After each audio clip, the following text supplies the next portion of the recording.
A little bit of background on, I don't have anything written down, but I'm going to talk about how I found coaching. And funnily enough, I too found it in 2018.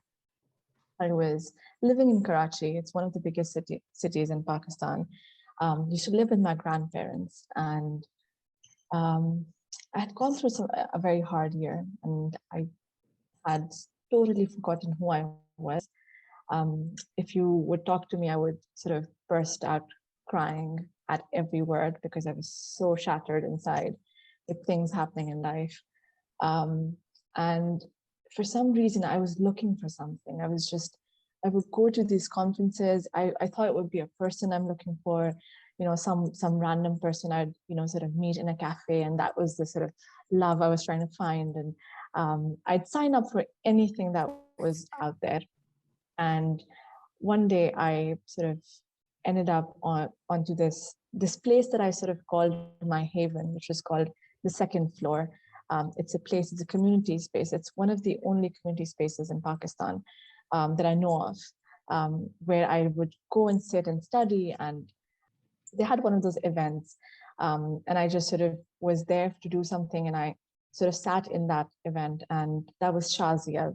And Shazia is also a coach. And she talked about all of these things and it made sense, but it didn't make sense. I didn't know what she was talking about.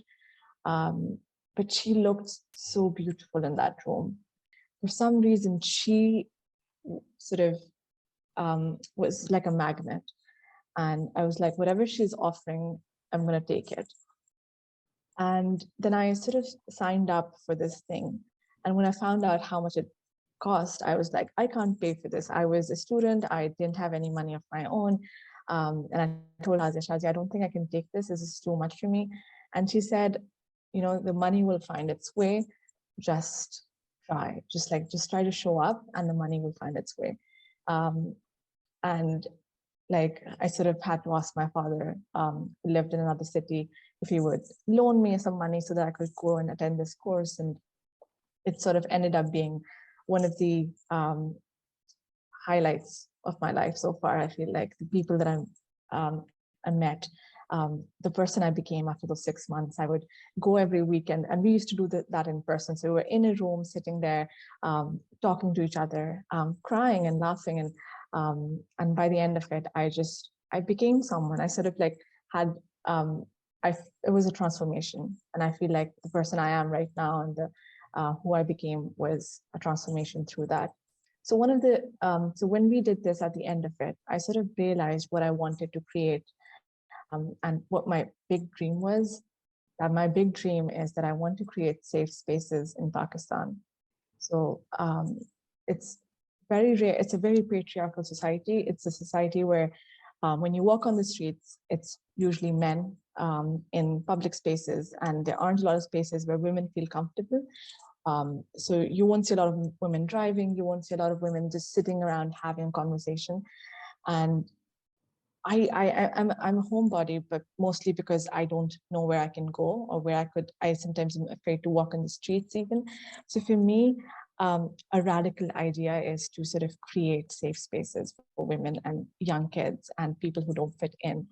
And I like the idea of creating, and I love just sort of creating beautiful spaces. And when I think about this, this dream of mine, which is a community space and a safe space, I think a place where we have art and music and conversation spaces and a place where people feel safe. And when I had this dream back then, I was like, who would come to that place? Like, I don't know anyone. And, I barely have 2 friends. So I'm like an introvert, so I don't really have friends. And right now, the work that I've been doing for the past year, I have 100 over 200 young adults who I usually communicate with over the course of my work. And I have such a huge community that I am in touch with. And it's untapped potential, people who I can reach out to and sort of create spaces for. So that was the so when I was asked us to create something, the only thing that I could think of is this dream that I have and what I want to create. So I created a little mood board that I wanted to show you, which was how I envisioned my safe space to look like. If you could let me share. So, okay, so this is what came to mind. And they're like elements of things that I put in there. So it was lots of spaces and conversation spaces for people to sit and have conversations. I really like the color teal. So for some reason, it keeps showing up. I like elements of play in it. So like swings and just like anything that would be a bit messy and allowed kids and people to feel comfortable. I like the idea of comfort. So like a lot of colorful cushions all around the space and books and reading nooks and a coffee shop perhaps. And you know, the similar colors like all around, like and the last thing that I could put together was like movement and art and music.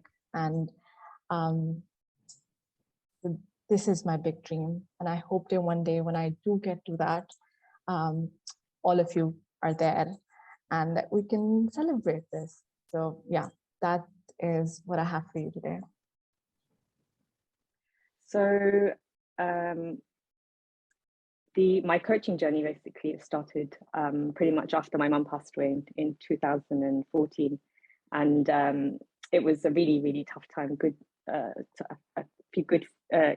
Tough few years, and I guess that's when my kind of journey going within started. Really, I did lots of different personal development courses, and it was all about trying to find out who I am and how to kind of find myself again, really, because my life was pretty much devoted to kind of caring for her, and I was just lost in that. And so when she left, when I lost her, I just felt completely empty.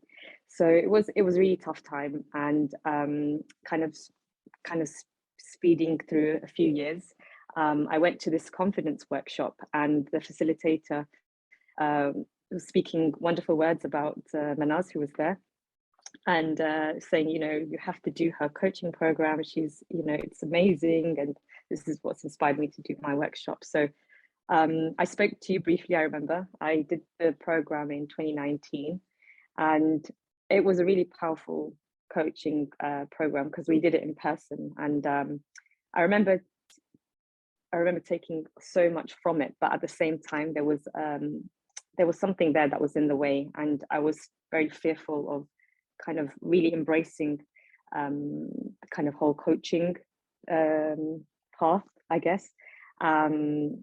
Fearful of many things, things not working out, and just not being confident enough in myself. So 2019, I think I disappeared for a couple of years, and then I came back to doing the course again as a refresher.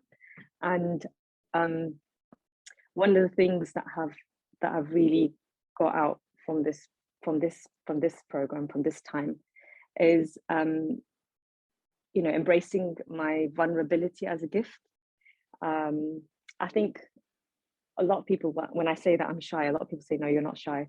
But I know that when it comes to kind of giving myself to other people, I do kind of shy away, and I feel like I'm, I've just got lots of insecurity, lots of this noise around. And I feel this program, I feel like there were a few moments where I felt like there were turning points. I think it was, I've done a few notes this morning. I think it was, looking at my internal resources and looking at how I can reach out to other people. So my vulnerability being my gift to the world. And, it's difficult.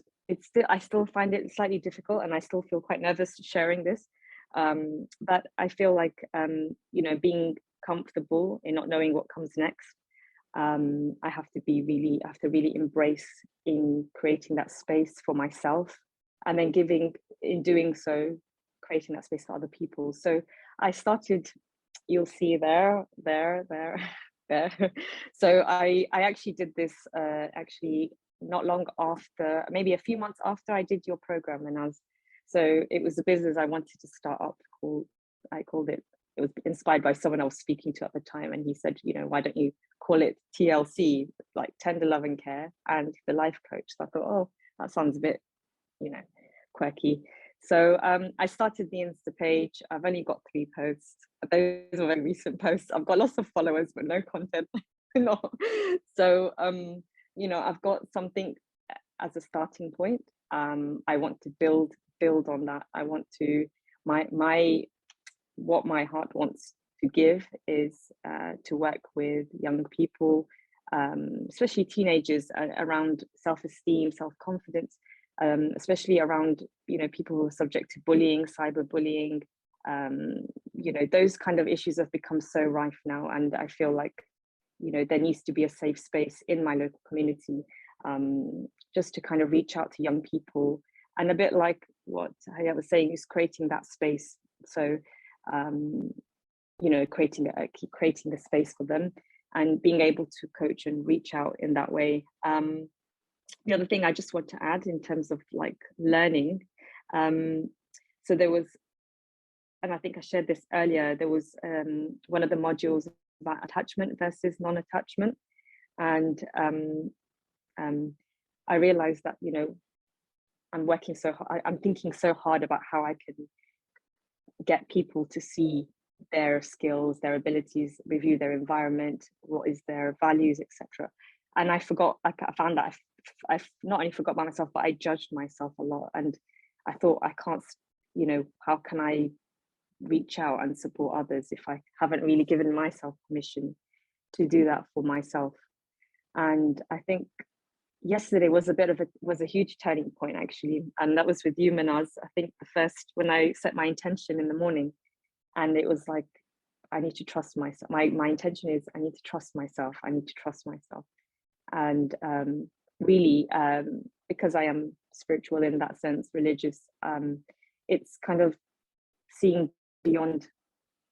And I think that exercise also helped, that we just did, is, you know, being able to see what I want you to see, and allowing you to see what I don't want you to see, and then recognizing that the power beyond that is a source that goes far beyond my ability and my skills. It's kind of reaching into that. And I think also that visualization that we did earlier, and what I actually saw was just a ball of light, and I just saw all of us as balls of amazing light, and just shooting colors and vibrancy, and yeah, it was just amazing. And I just thought, wow, we're all just beams of light, just waiting to expand, and there's nothing to really wait for. So yeah, so what's next really is yeah, I think I'm going to try and take that leap in just immersing myself in the coaching space. I have quit my job, and I did that whilst I was on the program. So I think now I've created the foundations to to really embrace what I feel is a calling for me. So yeah, hopefully this is a little plug. But yeah, maybe once I've got some content in there, you guys can follow me. So that, yeah, that's it. I'm gonna be honest with you, Manaz, what you said yesterday, that there is wisdom in showing up. Well, I did. I haven't prepared anything specific, more in line with what we also discussed this morning. So, right.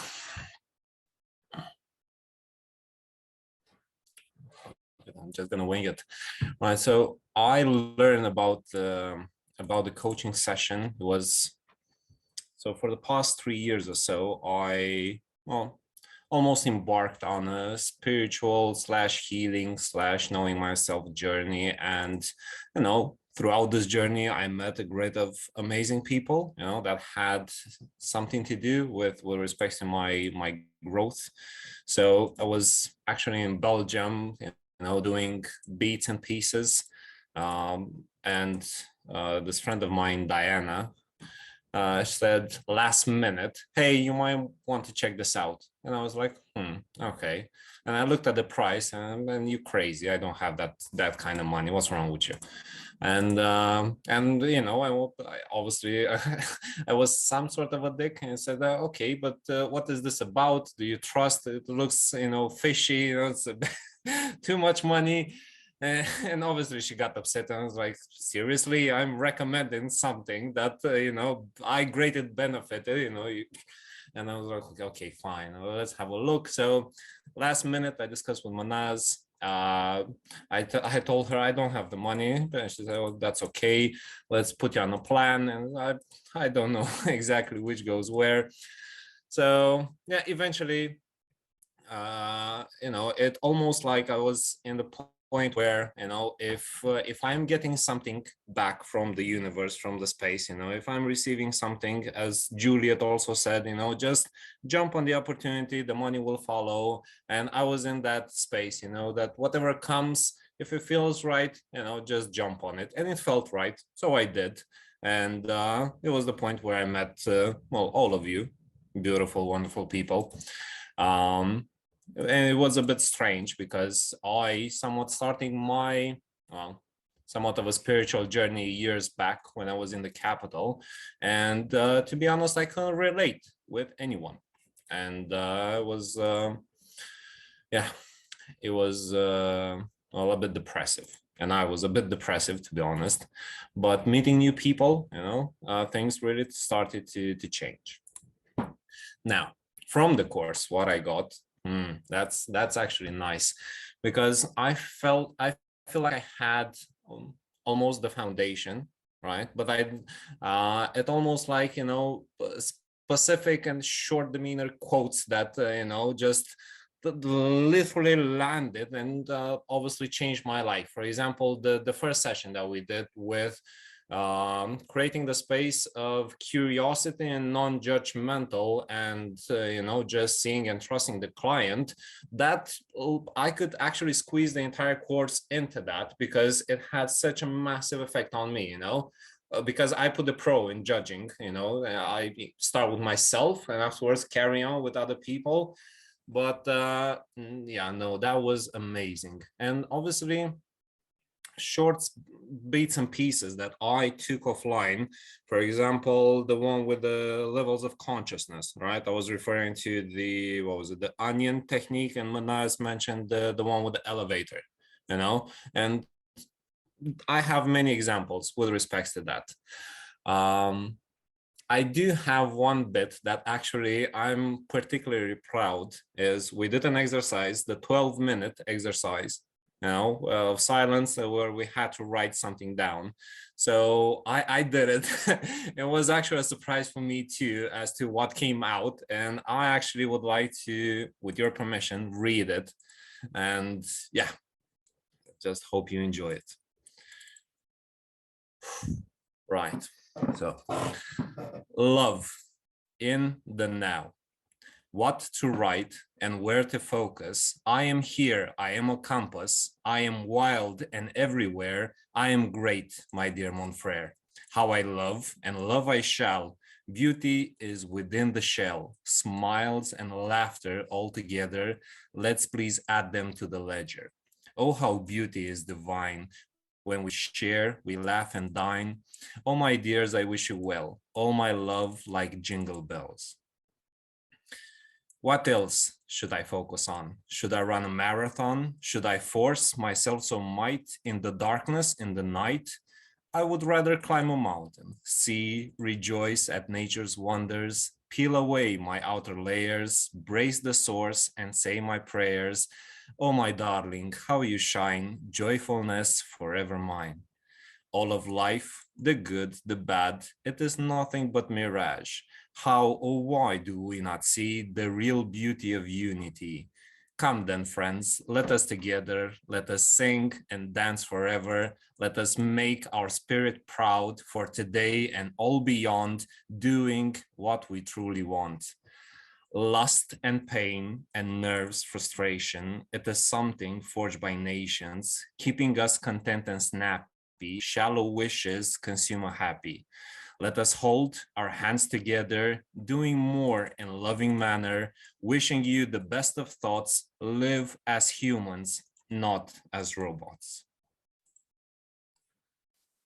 Thank you. Hello, everyone. Actually, I chose not to prepare, even though I had time, because I wanted to let this flow as it comes. And I will take Tari's question from yesterday to lead the conversation. So I'm gonna share my story up until today and then from today. So last year, 24th of May, very close from where we are today, I was a wreck. I lost one of my closest students who was killed by Israeli soldiers, and I was feeling that my world actually fell apart. I did not know who can I reach out for help. And Minaz, don't cry. I'm trying not to cry. And I reached out to a friend, not a friend, someone I met on Clubhouse. I told her I need help, like I cannot deal with this on my own.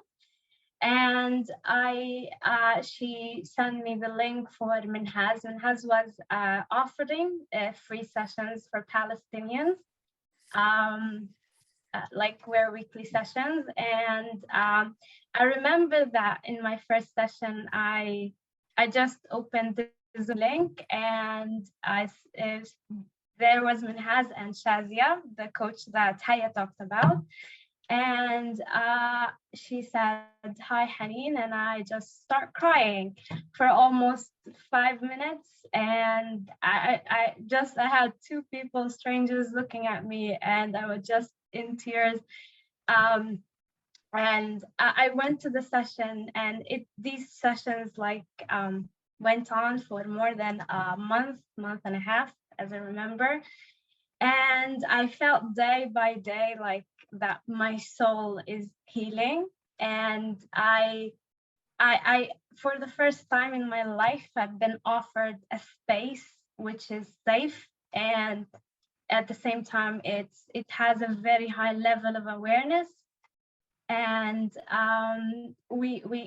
so I came out, I overcame that trauma, that loss, and I started the course coaching, which has offered, and I started to get to know myself all over again. I felt that all my life I have been acting up a role that is not mine, acting a character that's not Haneen. This is not me.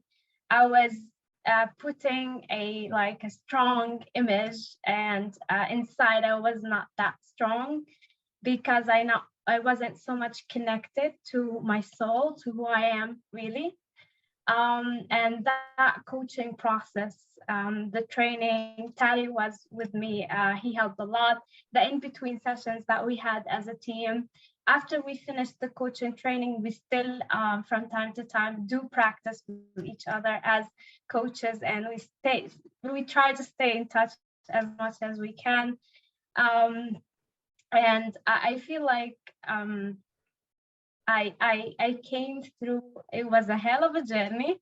I came through a lot of progress, and I feel so much empowered because I learned the value of coaching. In the Palestinian society, they don't know even what coaching is. So this is very fresh, very new, and yesterday, I work with teens as an English teacher, and my vision is to be able to incorporate together, because I do believe in the new generation and their energy and power to actually make change in the world. So I think with coaching and teaching together, I would be able to do a lot of change. I'm already am doing a lot, and I have been reflecting on my teaching for like, we finished the coaching in December, right? Yeah, okay. And but for these 5 months, I've been observing how my character as a teacher changed, how I'm becoming much more as a mentor, as a friend, as someone who guides. And I do believe, like, I've been like, with thinking about what I want to say, I had the image of a diamond, like from yesterday, coming inside my head. And I do believe that we are born with that diamond inside, and sadly, as we grow up, this diamond programmed into acting up to roles that are not mine, are ours. So I do believe that my mission is to help those people that I have in my community to see that diamond that's already there, but it needs to a light to be shown. And I would I would try my best to see how I can incorporate what I learned as a coach in my teaching job. Actually, throughout these 5 months, I have been integrated to the coaching in the Arab world. And I noticed two things. I noticed that a lot of people, it's not a thin line between like coaching for the essence, the value of coaching, and for the money. And I saw that lots of people, they forget what coaching is about, and they become very much obsessed with the money and with the financial value. So I always remind myself of what is important. And as a future, as a coach, starting hopefully from today, I keep reminding myself what's the value of being a coach, being a human coach. And I'm very grateful. I'm very grateful for this journey.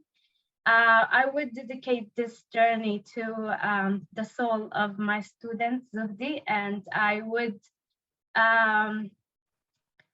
say thank you for Minhaz. I think you saved my life.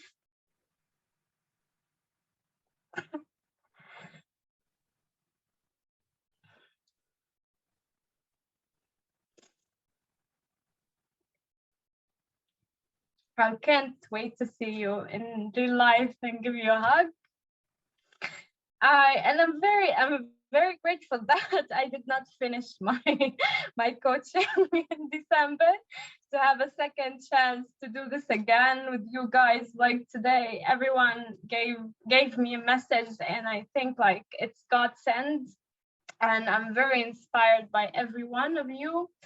And yeah, I think like it's actually like means a lot that like the dates, I pay attention to the dates. Like last year, like today, I was a wreck, and now I feel I can conquer the world. So I think it's a matter of the decision that I made to actually be confident and to trust myself that I deserve this, and also to receive whatever that has been offered to me by total chance and unplanned. So very grateful, Minhaz, for this journey, and I'm very grateful for future projects. And I'm honored to be with you here, everyone. Thank you.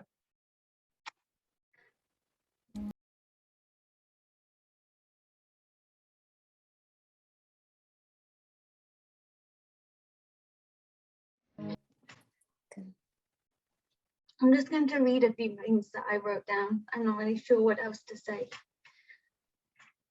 Okay. My journey is one I leave behind. With every step, the dust unsettles. New life springs up as I leap forward, caught in the arms of my ancestors' hearts. Each breath I take, an adventure begins. We share in exploration, curious and attentive. My back is strong, no shame will enter. Light guides me forward, curious longing encounters. We walk together and on untethered ground, wherein the chaos new life is found. We slip, we fall, and Mother Nature softens our landing. As more grounded we become in calm, ease and flow. When our skin is peeled off and our muscles removed, when our organs are put aside and skeleton deconstructed, what is left of me has nowhere to hide. What is left of me? All I know is what I saw through the darkness of my eyelids, a glowing sphere of light and energy. As existing around it was other shapes of light, glowing embers of love and divinity, possibility and might. I don't want back on my cloak of humanity to feel, hear and fight. Let me stay this way forever. Let me stay without my sight. It hurts to go back. The weight of atoms and blight. I need nothing in this space. For all I have here. For all I have is here, in this community of love, wisdom and insight. If that is so easy, why are we here? Why would we choose this life? As fear shrouds me, the overwhelm of stimulus of life, where the peace and serenity are lost. I have work to do to remember my unrobing and of what exists without skin, sex and structure. It is you I will remember, you. I wanted to share something that I made last night with everybody. I'm not really sure why I made it. It was a really good opportunity to do some origami, that's for sure. But I made a little garland of origami animals. I don't know if you can see that. There is a dog here, which I think represents home. I don't know if you can see him. He represents home and softness. A fish for freedom. I have a bird for flight and travel. I have a whale for expansiveness and slowness. An elephant for strength and power.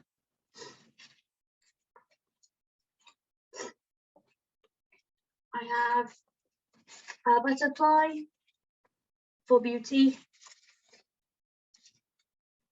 A cat for independence. And a penguin for family.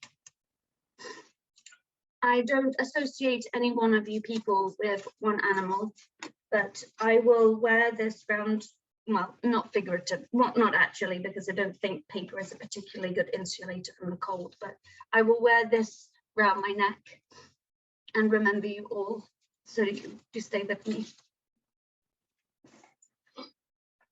And just one final passage, and then I would like to propose something. May the wind change our faces and challenge our walls, which we build to protect us from battles and wars. We now question their structures and pull out the old blueprint, query the measurements, dimensions and rules. Puzzled and fearful, we reach to our neighbors who hold us safe, still and warm as bricks tumble and fall. Vulnerability engulfs us, bandages are ripped off, wounds open to elements, raw, painful and sore. We are that which feels, we are observers of the landscape which shifts and transition as wisdom comes forth. I think that's everything from me. Thank you very much. So, just to explain a little bit, I mean, most of you know that I've got my own creative business already, and I've kind of started a bit of this journey already. So I was aware of the coaching arena and the people in it and the benefits of it and everything else. So my kind of vision and drive, I kind of planned and set out way before this. I am hugely open to the magic and the signs. And for me, this is what this has all been about. And you don't know what you need until you get it. So this is going to be really hard because I've practiced already. And so, okay, bear with me. I've written it out because I knew I'd forget things. And, you know, I'm a writer. I write stories. I think I find it easier writing it almost as a story. So that's what I decided to do. So, okay, bear with me. I believe in magic. The signs, the lessons I always have. From a very young age, I was taught to look for the beauty. At that age, it was all about nature. I saw the detail. I became inquisitive and sharply observant. Those were the good lessons, the innocent lessons you get as a child. I lived in a magical world of Dr. Dolittle, my dog best friend, and many other animal friends. I was an only child. These were my family. At 10, my world began to change. Uncertainty crept in. By 12, in one day, my life turned upside down. At 10, I looked like this. So that is me as a little girl with my puppy dog Jenny at the time, captivated by something, not quite sure what. Okay. So yesterday taught me that I have always been my own rescuer. At 12, I switched from child to adult and attempted to become my parents' rescuers. Didn't work, of course. I don't ever remember anyone asking if I was okay. I never caused a problem. I never asked for help. On one of the first days of the course, I had that epiphany with the turkey picture. That my life's work had been rescuing others whilst being in survival mode myself. In the middle of the night, last night, I had many revelations following waking up coughing, perhaps the truth coming out. I was a happy-go-lucky child who would make people laugh and smile, a surprise child for my parents who, after 5 years of trying, had just signed up for adoption. I would entertain with fantastical stories and family performances. From 10 onwards, the self-editing began. We all do this, I know. We only show certain versions of ourselves to certain people. A lesson we learned that today. Sometimes that edit is so strong, we even do it to ourselves and we lose sight of who we are. That's happened a few times in my life. In this course, we bring versions of ourselves to the door too. This course is my serendipitous moment. My body brought me here. After treatment, my body decided to scare me into action with a few near panic attacks, which despite everything I'd never had before. I did not like it, as you can imagine, can't you? Me and my body, not a good combination, but I decided to listen. That's when I got in touch with Life After Cancer. I wanted to protect myself from the possibility of this escalating. I did Steph's 6-week program to try and process what I'd just been through. From that, I delivered a workshop for Steph to her support group on the wellbeing benefits of creative activities. After that, Steph announced she was looking for community champions to help deliver her program, and she would sponsor the training, i.e. this. I applied but didn't quite make the criteria. I wasn't yet 2 years out of treatment, and Shireen got the gig. Thank God she did. But Steph worked out that by the time I finished this course, I'd be 2 years out of treatment. This course has taught us to listen to our bodies and our guts. That is what got me here, and now has taught me so much more about that. I also believe that the stars align at the right time. My friends will tell you that I am the strong one.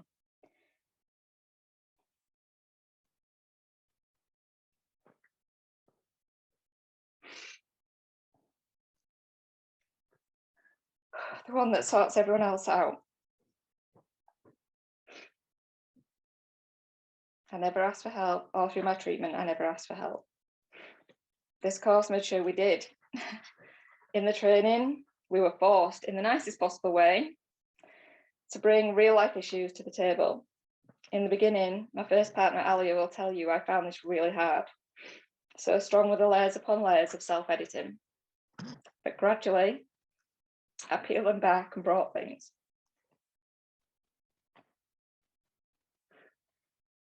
And now each and every one of you have had my back and supported me to share more. I'm not going to lie, I just do not like the term vulnerability. And there's a reason for that. It's a lot down to do with being put on the extremely vulnerable list during COVID, because it wasn't just cancer, it was blood cancer. And so you get extra points for that. I received a bombardment of texts, letters, phone calls, you name it, from 3 different hospitals, the government, you name it, all with a title to the extremely vulnerable. You must do this, you must do that. And they didn't treat you like a person, more a potential problem to be hidden away until it was all safe to come back out. It didn't fit with who I was, my identity of being involved in the outside world or my community at all. This course has gifted me all of you guys.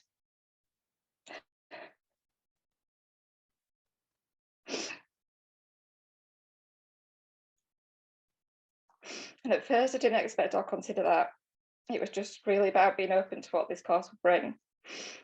I've learned how great humanity is, how unbelievably awesome you all are, and it's been an absolute privilege to hear all your stories and learn from each and every one of you.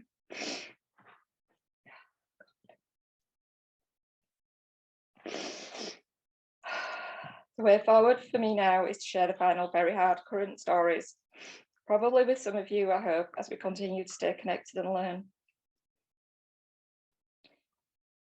These are the final pieces, the tough bits, because I'm writing them. I used to wonder, for goodness sake, when will these bloody hard lessons be finished?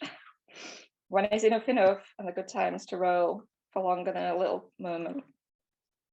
I don't know what the answer is, other than I don't think they do stop. And maybe it's because some people are selected to learn the lessons and then teach those lessons on.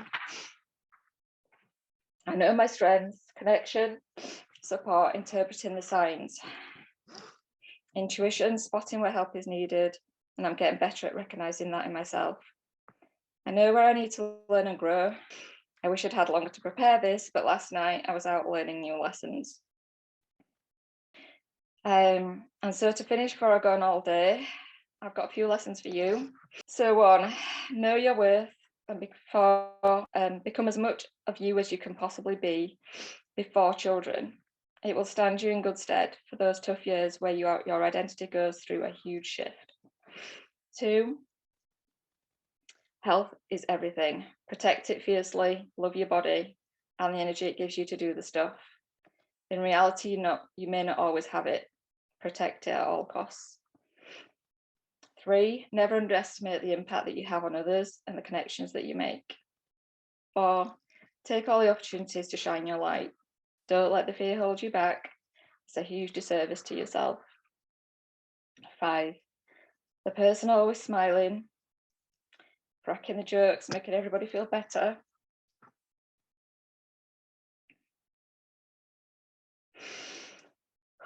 It's often the most alone. Make sure you ask them if they're okay.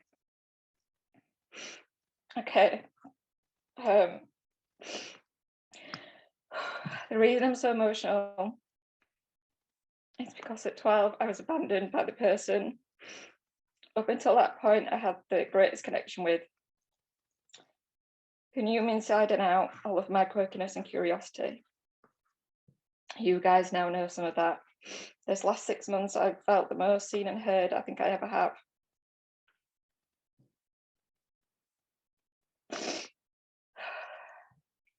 I can't afford to lose that huge gift.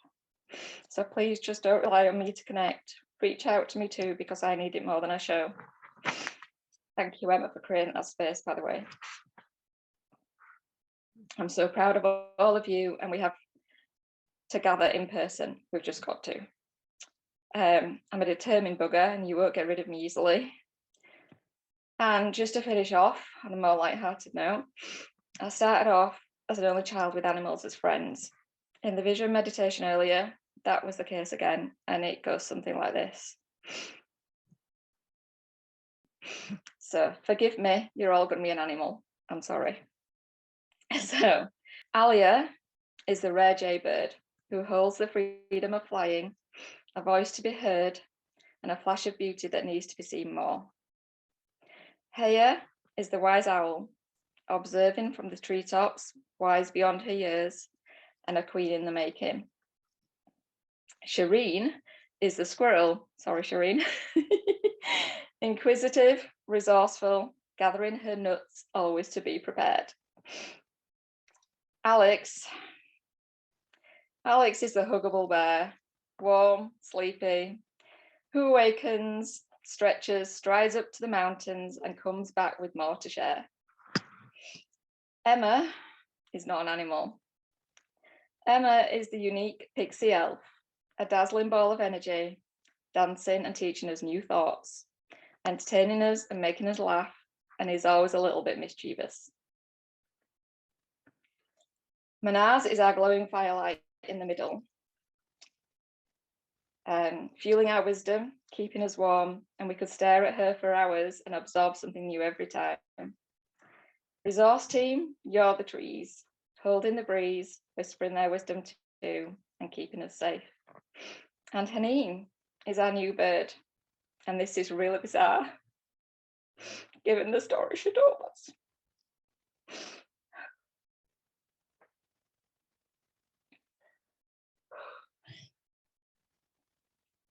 Haneen is our new bird, a robin who brings smiles and connection, a warmth too that's special. Robins, I don't know if you associate with this, but I really associate with loss and that people are near you and looking out for you. And I see robins all the time. I just want to show you my vision board that I did before all this, just before it started. You've heard me talk a lot about the house. It is a special place if we get it. I'm hoping to God we do. There's been more signs today that might happen with the apple trees, but it's this house, okay? It's two houses combined into one. This used to be a weaver's cottage, and this was the owners that was connected together. But given that it's a huge space and a very special house, if we do get it, you're all invited, you're all coming. You're going to come and see that river that I talked about with Mike that's at the bottom of that garden.